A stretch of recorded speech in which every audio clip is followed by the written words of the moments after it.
All right, well, just want to make a quick video here for the channel. Anyone who's subscribed and been watching the latest videos knows I'm working on my buddy's truck out front there.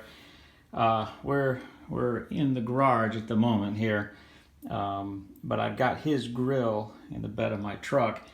And I wanted to just give kind of a quick rundown on how I attached my grill to my truck and how I'm going to do it for my friend here.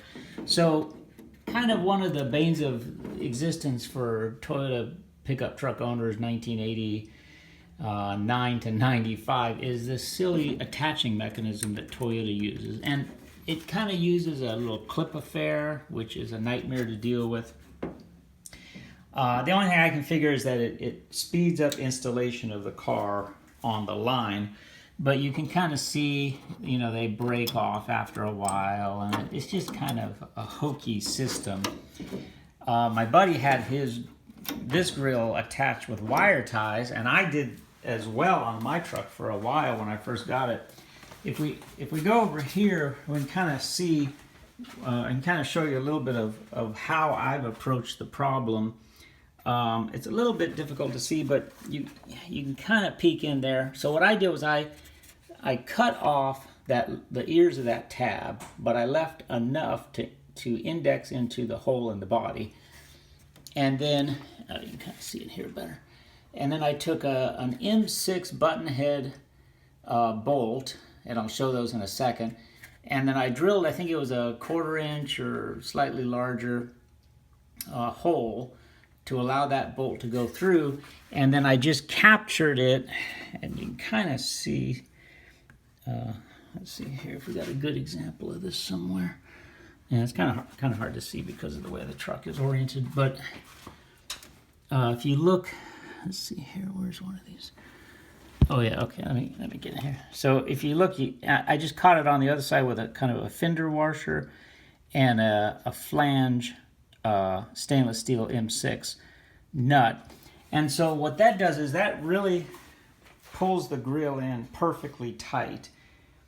You can see there's one of the Allen button screws and kind of what's left of the tab. And like I say, I just left a little bit of maybe 1/16 or so of the grill, but it really serves to hold the grill on, you know, like nobody's business. And it makes it a much more secure element to the front of the truck. So kind of the routine is this. I'm getting ready to drill it out here.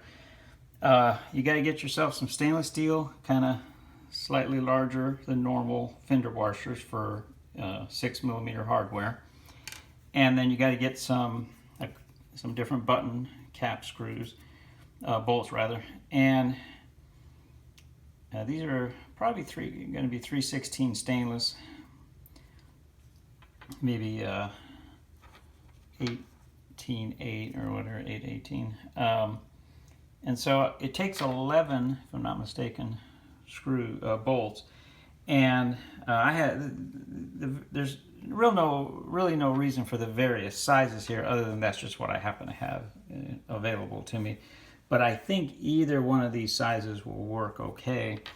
And then I just use some kind of flange stainless steel nuts, which have a little bit of a locking serration on the back. And all this hardware came from McMaster-Carr.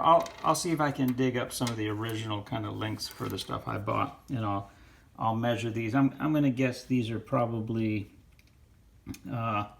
that looks like a 20mm and that looks like a 25mm. I'm not sure what I used on my truck specifically, but it's going to be one of these two links. And so then you can kind of get an idea of the routine here on these little ears. What you want to do is you do want to cut them off and get them out of the mix because you need that washer and nut to go on, but you don't want to cut them so flush with this part here. So see that little part there? That part is what kind of prevents the grill from being pulled through the hole.